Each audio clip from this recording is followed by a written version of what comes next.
Welcome to another episode of the pharmaphorum podcast. My name is Dominic Chire, and I'm pharmaphorum's creative and editorial director. Now, this instalment marks a return to the podcast for Professor Brian D. Smith, who is a leading authority on the evolution of the life sciences industry, with a 40-year career that has seen him move from research to marketing to academia. He previously appeared on episode 6 to talk about what makes a modern and successful marketing team. For episode 15, we met up to discuss his new book on leadership in the life sciences industry. You can find more details on this episode, including a download link for the podcast and information about other instalments in the series at pharmaphorum.com/podcast. The pharmaphorum podcast is also available on iTunes, Spotify, Acast and Stitcher, where you can find and subscribe to it by searching for pharmaphorum.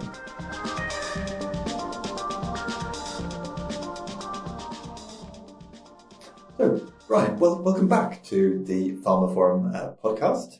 We're going to be talking today about your book and some of the lessons from it. So the book is Leadership in the Life Sciences, 10 Lessons from the C-Suite of Pharmaceutical and Medical Technology Companies. There's a million books out there, of course, on leadership. Why have you written another one? Why are you adding to that canon? Well, it's a good question because you're right. I think when I started thinking about the book, I did a quick search on Amazon and put in, leadership in the management and business section. And there were, I can't remember the number, a large 6-figure number of books. And just because, the dinner table with my wife, her first question was, because this is book number 7, this is my 7th book. She said, you're going to write a book on leadership. Why on earth are you going to do that? And it was a fair question because there are many leadership books, but actually the birth of the book really happened on an aeroplane. As I was on my way to Milan where I work a lot of the time. And I was chatting, as you do on a business flight, to the chap next to me who'd had a very interesting career in a leadership role, but in several industries. I think from memory it was cars, automobiles, retail, and some of the consumer sector. And he was a really interesting guy. And I commented on how he'd worked in all of these different industries, and in my industry, pharmaceuticals and medical technology, that was quite unusual to move around between sectors. And he said something to the effect of, leadership is leadership. And I nodded politely and got off the plane and got on the bus taking me to the university.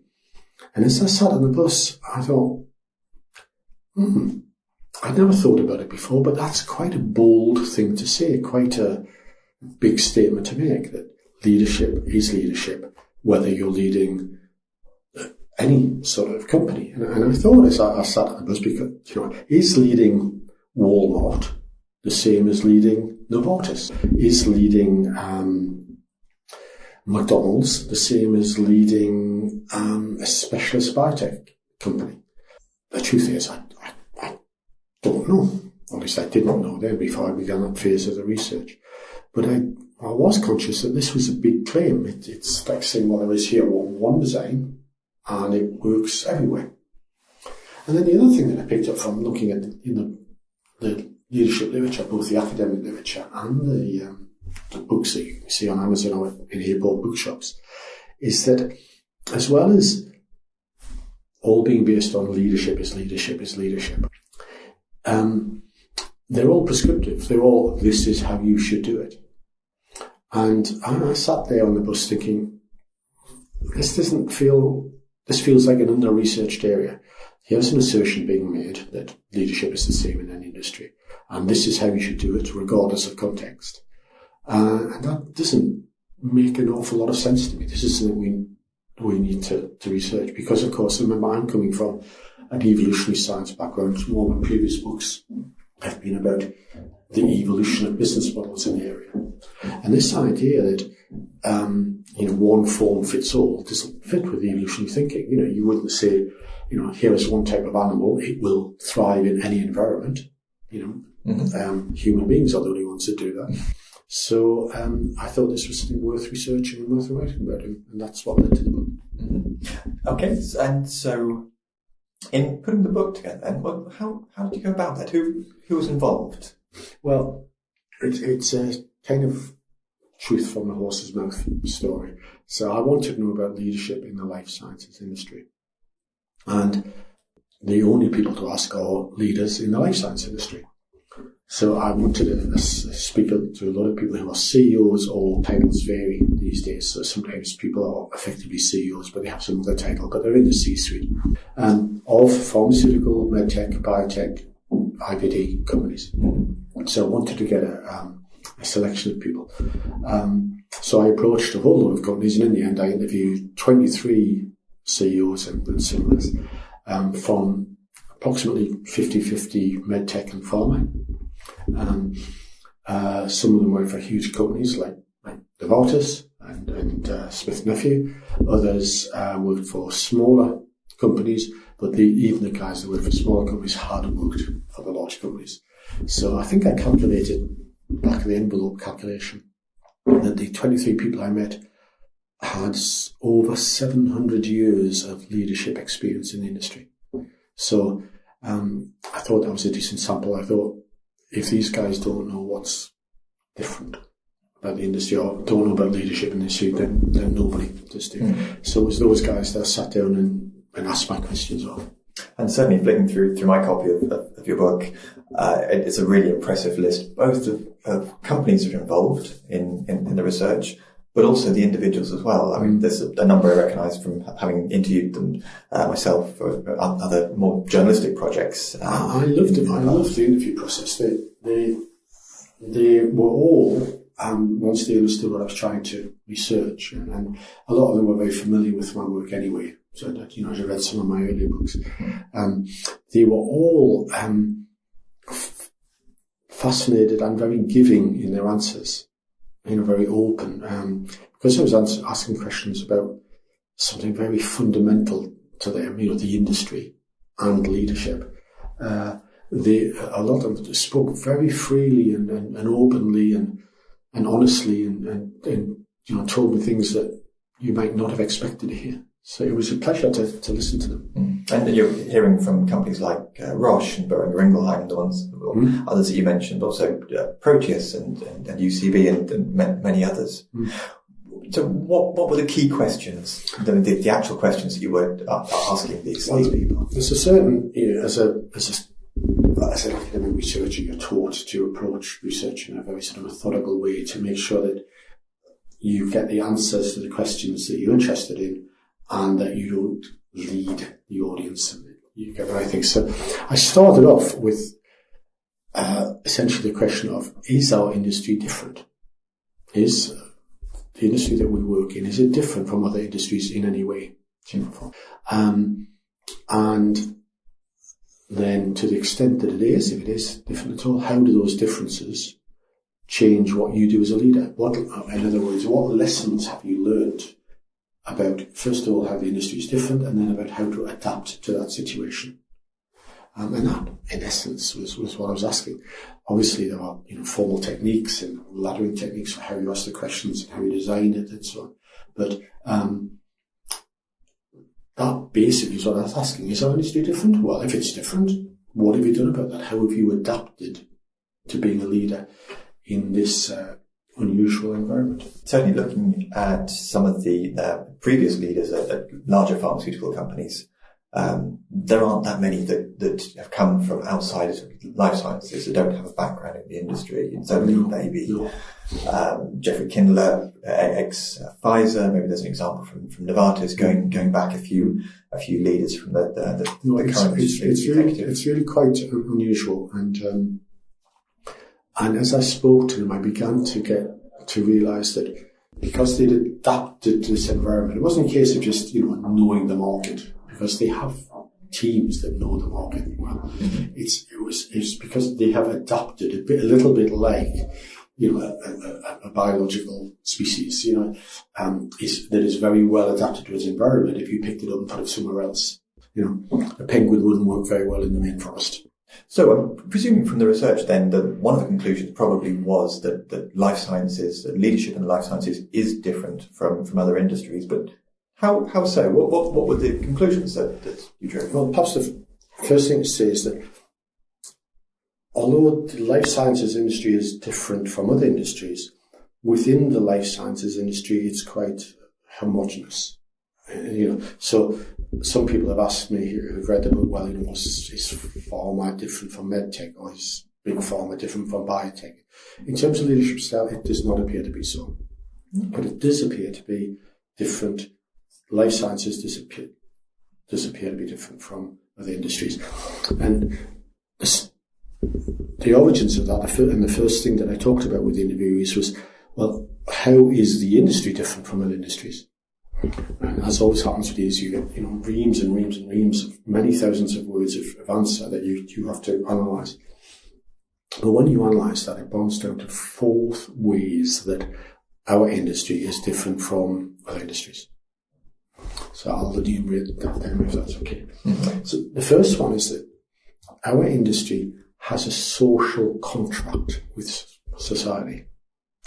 So essentially, our industry says we will make money from people's misfortune. We touch people when they're at their most vulnerable, when they're ill or dying, and so. And society says, okay, you can make money out of people at their most vulnerable. Okay, but in return, we want innovation and extended life and better life and reduction in pain and improved quality of life. So it's a deal. It's a social contract we have. And that doesn't really exist with other industries. Not in the same way. Mm. And one of the implications of that, of course, is it means that our industry is not just about profit. So if you think about it for a moment, it's perfectly permissible in most of the industries for the CEO to stand on the stage and say, it's all about the bottom line and driving profit and shareholder returns. Mm. Okay? And that's the normal fare for most shareholder meetings. Okay? But that doesn't happen in our industry. It's about more than that. It's about, well, we've got to make money in order to continue fulfilling the social contract, in order to continue curing disease and improving human life. So the first thing that makes our industry different from almost any other is the existence of the social contract. Mm. And that's an idea that's expressed typically in current terms, in terms of patient centricity and patient centric ideas. But in terms of a theme, then I suppose it's by no means a new idea for the industry. It's something that's it's at the heart of the industry. I would argue that patient centricity is a very narrow view of that, because of course the patient is not the only customer. It's no good being great for the patient if the healthcare system can't afford it, for example. So, but certainly the social contract is one of the things that makes our industry special. The second thing that they talked about was the complexity of the industry. Now, every industry says it's complex, of course, but just think about others either that would call themselves complex, aviation or the automobile industry or the information technology industry. There aren't that many types of products. How many types of airliner are there? Okay. How many types of passenger are there in the airline industry? There are at least 10,000 diseases. And that's before we even start adding in, other conditions and injuries and other things. So the needs are very complex. How many different technologies are there? How many different ways of meeting a clinical need are there? Many. So even on the delivery side, the value creation side, our industry is extremely complex. Okay? How many stages are there bringing a drug or a medical device to market? So the supply side of the market, as the economists would call it, is very, very complicated. But then on the demand side, not only are there many different types of diseases, but how diseases are treated in different situations varies hugely. There are many, many different types of certain medical specialities. And even if you take that out of the system, how many different types of healthcare system are there? Mm. And how many different, if we take Europe, which, and everyone in Europe has a broadly similar healthcare system, how many types of market access approaches are there? So the market is incredibly complex on both the supply side and the demand side. That has huge implications for how you lead, because it means that no leader can simply say, I understand what's going on, this is what we'll do. You couldn't do it. It's too complex. So managing complexity is the second huge difference. Now, that's not to say that some other industries are not complex. But if you say, any as complex as life sciences, then I struggle to think of one that would be on that basis. When you combine both value creation side and the value definition side, as I would call it. And then the third factor that came out of that discussion very strongly was the issue of risk. Now, business risk, of course, has two principal components: how much you're putting at risk, the asset you're putting at risk, and the quantity you're putting at risk. The type of risk it's facing. So, how much are you betting, and how risky is it? And how risky is it has components like technical risk: will it work? Won't it work? Commercial risk: even if it works, will it sell? Won't it sell? And it also has an aspect of the longevity of risk. So let's think of there are very few industries that make bets as big as the pharmaceutical and medical device industry. We have to place big bets by definition. And then the technical risk associated with them is much larger than most other industries, because the science is so difficult. I mean, look at what's happening in all the areas of neurology at the moment, with companies pulling out of things like Parkinson's and Alzheimer's. It's because the science is just so complex. So, with the greatest of respect to other industries, what other industry has that complexity of science? Then we come on to big books, huge amount of technical risk. Then there's the commercial risk. And you think about the complexity of market access and payer systems. It's very possible now to invent a great product, technically great, that works, that gets approved, and nobody will buy it.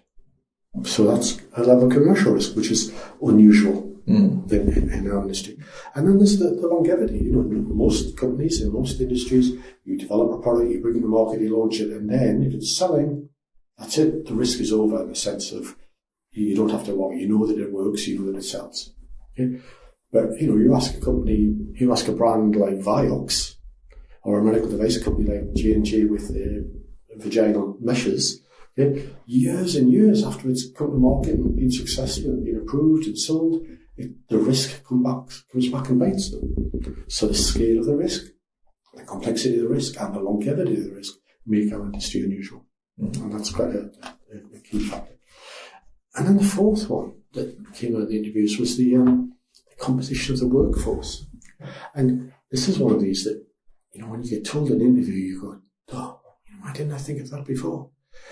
But as one of the interviewees said, I think it was Deborah Dunsire at Lundbeck, she said, the hallmark of the industry is that we have to concentrate an enormous amount of talent. And I thought for a second, how many industries have people of the level that we have, world leading in their field? That's quite rare. We're not the only industry that does that, but we're quite unusual in that. And then, how many industries have expertise, high-level expertise, spread so widely across the industry? Because we don't just have world-leading, it's obvious we have world-leading scientists in drug discovery, for example. But you know what? We have world-leading economists in market access. And we have world-leading strategists in commercial. And we have world-leading lawyers and regulatory people in regulatory. So it's the level of expertise and the breadth of expertise. We have very few low-skilled, low-paid workers in our industry. And that's very unusual. So you combine those things together, the workforce, the risk, the complexity of the industry, and all of these factors. And what comes out is a picture of an industry that is exceptional. I'm not saying it's better than other industries, but it's exceptional in the sense of it's hard to see any other industry that has those levels of risks for that long in this sort of complexity, and add on all those things together. That's, I think, what makes our industry exceptional, and therefore makes the environment in which our leaders operate exceptional.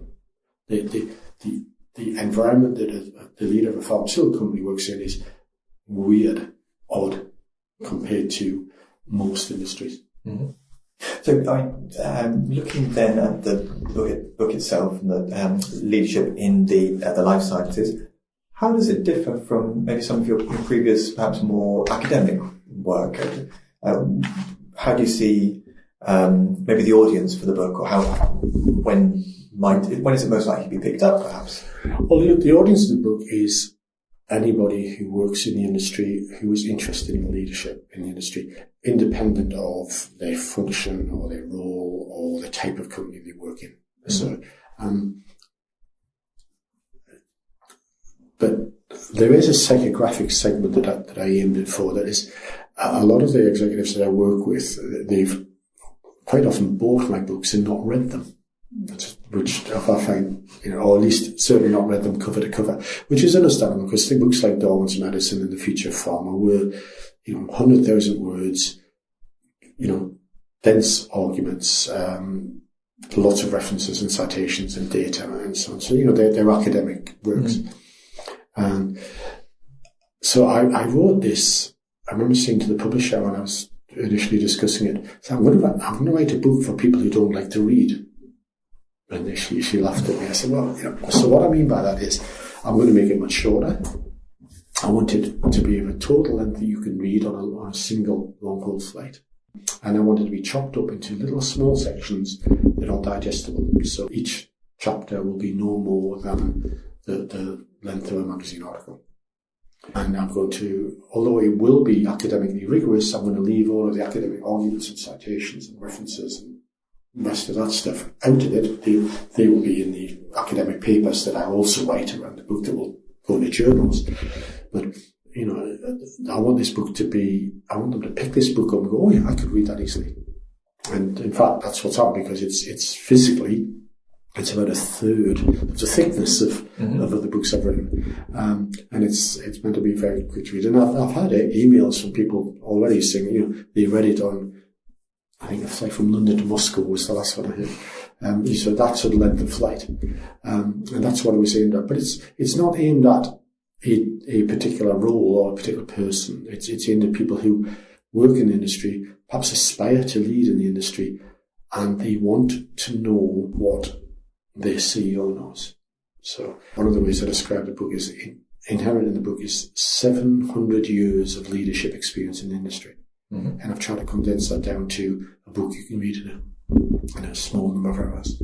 And of course, you yourself have a number of years, not 700 of course, but a number of years of management and leadership experience from your career in the industry, and then also more latterly as an academic, perhaps leading, mentoring teams of PhD students. Well, I worked in the industry for 20 years before I, as a research scientist, and then in commercial roles before I became an academic.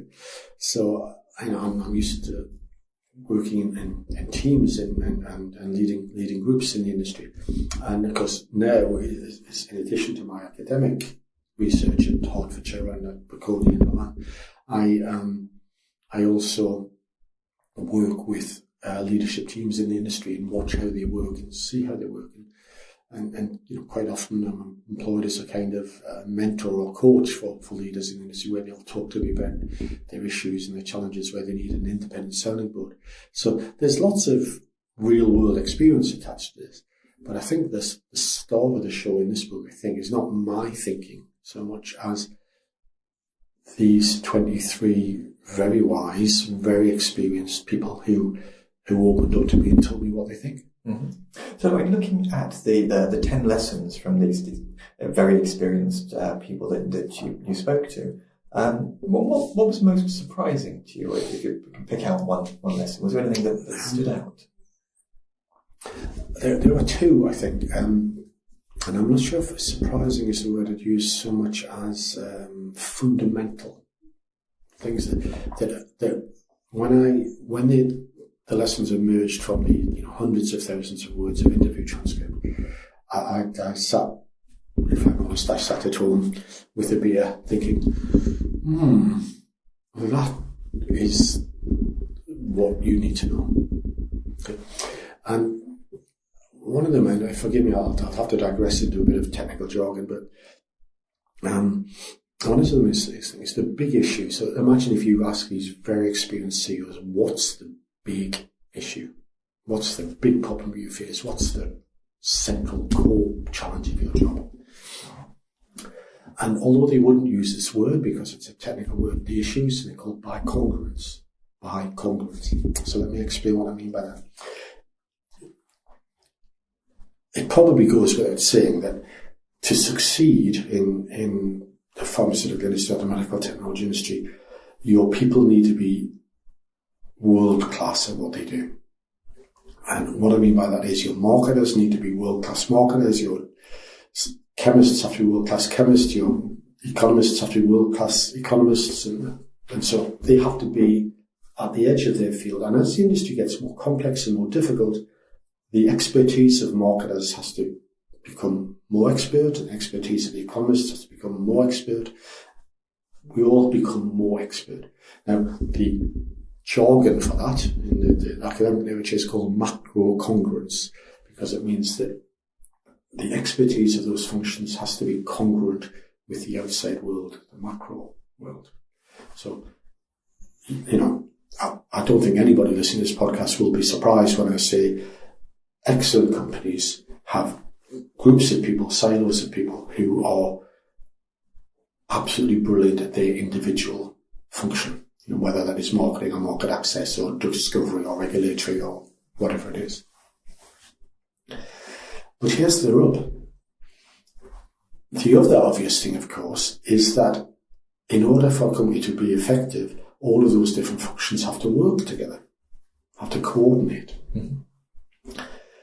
But as you become more specialized and more expert, more brilliant at whatever it is you do, your language becomes narrower. Your worldview becomes more tightly focused. You become, for want of a better shorthand, you become more geeky. And there are some seminal work in the sociology of how businesses work talked about, okay, so the geeks have to be very macro congruent with their environment, but they also have to be congruent with their internal environment, and they call that micro congruence. And you have to achieve both at once, which is called bicongruence. The problem is, of course, that as you become ever more geeky in order to become macro congruent, it becomes ever harder to stay micro congruent. So if you've ever worked in a small organisation where everybody was generalists and everybody understands each other's job and everybody knows how to work together, it's easy. But you work in a large organisation where everybody is increasingly and ever more so geeky, then achieving that bicongruence becomes ever harder. And although the executives the CEOs didn't use this word because they described it in different ways, I sat there thinking they're describing Burrell and Morgan's congruency hypothesis. That's what they're saying. And essentially what these CEOs say is, my big job is to get all the bits to work together.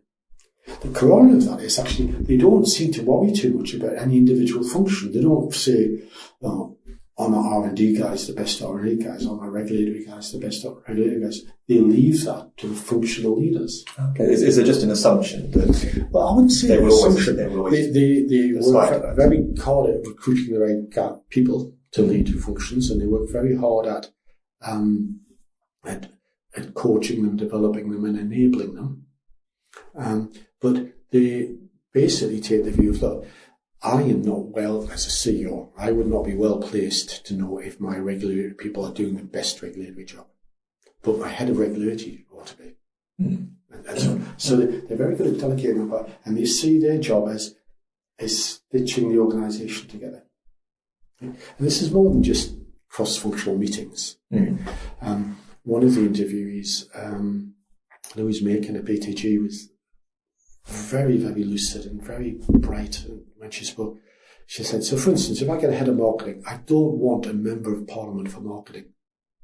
I want someone who can integrate marketing into the organisation. And I listened, and that's how she sees her job, and all the others did too. It's about making all the bits work together. And that's the essence. So that was I suppose I'd had an unconscious thought before the research that, they go around the different departments, making sure that each different department or function is part of the value chain is working well. Actually, their main job is about stitching the bits of the value chain together. And that was a striking and, fascinating thing to listen to. Particularly so since they all said the same thing in different words, in different ways, with different examples. But as I sat there, I said, so what's the big issue that, what takes up your time, what keeps you awake at night? I ask questions like that. And they would all come back to this, well, I know we can be great at discovery and development and regulatory and marketing and market access. I know any company can be good at those things. What makes a good company a great company is the way that these things are stitched together. And they talked about how, as each of the individual business processes becomes more specialised and more geeky in my terms, that it becomes ever harder to keep them. So because they become like tribes and they speak different languages and look at the world different ways. Mm-hmm. So it was interesting. And in addition to that, then we can certainly track the way the industry itself has evolved, to borrow terminology that roughly from the Darwin's medicine way of thinking, and how the industry continues to change and react to circumstances. But in terms of leadership in the life sciences, were there did the research bring out other ways in which that's changing, or some other directions of travel in terms of the things that... There are lots. I mean, there are 10 chapters of each describing a different lesson that I learned. And unless we want this podcast to be 3 hours long, then, you'd be best to be... But to come back to the things that I found, I wouldn't say any of the lessons were more important than the others. I think some of them I found more, they made me smile more. They made me think, oh, I hadn't thought of that. Isn't that interesting? So one of the things that came out, we're trained as academic researchers to, I wouldn't say read between the lines, but to induce from what you read what pieces of insight, And one of the things is I read through all of the transcripts, and this had not been on my radar at all, so it came as an eye-opener, was how frequently and often and consistently the interviewers used metaphors and figures of speech and rhetorical techniques. And then I realised that, in the chapter, I've called it in that chapter of the book, I said words are important. They realised that, one of the core skills, the core capabilities that a leader has that you can't live without is the use of language.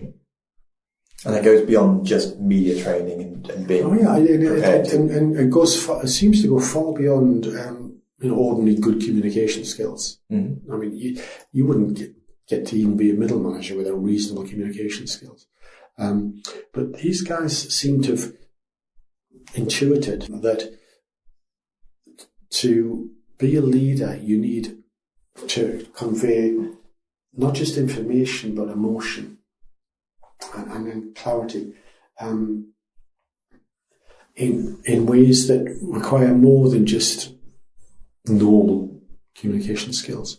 So I heard lots of cleverly constructed metaphors and patterns and rhythms of speech that I asked one of the interviewees. So there's a dilemma, isn't there, in all companies, but particularly in pharma companies, between the employees and the shareholders and the patients. Because simply put, naively, a caricature would say, the customers want fantastic products for free, And the employees want to go do their own thing and want to be paid very well for it and don't necessarily want to follow a plan. And the shareholders want huge returns for no risk. I mean, it's a caricature, story. But you see, I say that to illustrate the tensions. So which is most important then? Shareholders, employees, or customers. And one of the interviewees, it was Andrew Thompson at Proteus Health, and he said it's like food and water. So he says, well, your shareholders like food. If you don't have it, if you don't have good returns and so on, then you will starve, no doubt. But it will take some time. Okay, says your customers are like water. If you don't have a good supply of customers, you will die of thirst, and much quicker than you would starve to death. Okay, but you can you can live several days, perhaps a couple of weeks without water. He says, but your employees are like air. He says, if someone switches the air off, you don't need to worry about water or food, because you will last minutes. And now, you may agree or disagree with his point. I thought it was a very strong point, but it's an example of how well he made it. And I sat there thinking, wow, that's perfect. If I was one of his employees and sit and listen to him talk like that, I'd go, that's much more powerful than, sometimes you hear cant about, our employees are our greatest resource and all of this stuff, and people in the meeting nod and think, yeah, and then, but you spend most of your time worrying about the shareholders, and you see inconsistencies in leaders' approaches. But people like Andrew Thompson get the message across by saying, phrases like that. Somebody else, I think it was Namal at Smith and Nephew, said, we touch people at the most vulnerable part of their lives. When he was talking about social contract, we touch people at the most vulnerable part of their lives. So our business is always going to be controversial. Yeah, that's a fundamental point. Like all great points, when you hear it or when you read it, you go, well, that's obvious, isn't it? But it's only obvious with hindsight. When I was reading this morning, actually, about the industry's reputation problems, and why are they so unusual and odd? And there are evolutionary reasons for that perhaps we'll talk about in another podcast. But I remember thinking, that fact that, as Alan Hillgrove said it at Boehringer, he painted a sort of word picture. He said, look, there's this intersection between business and health and science. And where those three intersect, it's always going to be difficult, isn't it? And that, so he, Venn diagram that he painted in my head as he spoke, and he'd obviously used the metaphor before, was very, very powerful. So, it's one of those lessons that if I was talking to a young aspiring leader in the industry, that I think that you're really taught actually the power of words. And that was one of the, I think that's lesson 8 or 9 in the book that I mentioned. And I just came away thinking, I didn't expect to hear that. It's really quite. Yeah, that's a very, very powerful point. So, to sum up then, because of course we don't want to go through all of the lessons. That's for readers of the book to pick it up and dip into themselves. But it's a nice, manageable, slim volume to get through. It's broken down into 10 lessons. How do you think the readers would be best placed to make sense of those 10 lessons? So I'll come on to what I said earlier on. A lot of the books that exist already are prescriptive. This is how you should lead. Okay. And I think that the bottom line that one can take out of the book is that prescriptive approach just doesn't make sense. I think leadership is an adaptive process. I think leadership is about a good leader is the one who fits with his environment. Now, at the beginning of this podcast, I talked about the 4 factors that make our industry very unusual environment, habitat for a leader. And good leadership is about adapting to those 4 special conditions of the social contract and the risk and the complexity of the workforce and so on. And that obviously, so if I was asked to, if I was asked in an elevator, what does this book say? I'd say leadership is an adaptive process. Mm-hmm. And if it was a tall building with a long elevator flight, I'd say, and this book contains 9 ways that these hugely experienced leaders have learned to adapt. Not forgetting, of course, that these are all people whose careers would, by anybody's standards, be classed as successful. They're all at the top of their game and the top of the industry, and all very admirable, exemplary leaders. So they've learned to adapt to this unusual habitat of an exceptional industry. And if I was talking to a young aspirant leader, I'd say, well, you have to learn to adapt in your own way, because one of the chapters is about how leadership is a very individual process, very much built on individual personal traits and characteristics. So you have to learn how to adapt, but in order to learn to adapt, you have to understand how the environment is special. And if you want to adapt faster than anybody else, then a good way to do that is to ask a whole load of people who've learned how to do it, which is what the book is about. Okay. Well, Brian, thank you very much. It's been a fascinating chat, and thank you for joining once again the pharmaphorum podcast. It's my pleasure. My pleasure. And that rounds off another episode of the pharmaphorum podcast and my chat with Professor Brian D. Smith on leadership in the life sciences industry. You can find more details of this episode, including a download link for the podcast and information for other instalments in the series at pharmaphorum.com/podcast. The podcast is also available on iTunes, Spotify, Acast and Stitcher, where you can find and subscribe to it by searching for pharmaphorum. And don't forget to visit our website to sign up for daily or weekly email pharmaceutical news and analysis bulletins. And also follow us on Twitter, where we are at pharmaphorum.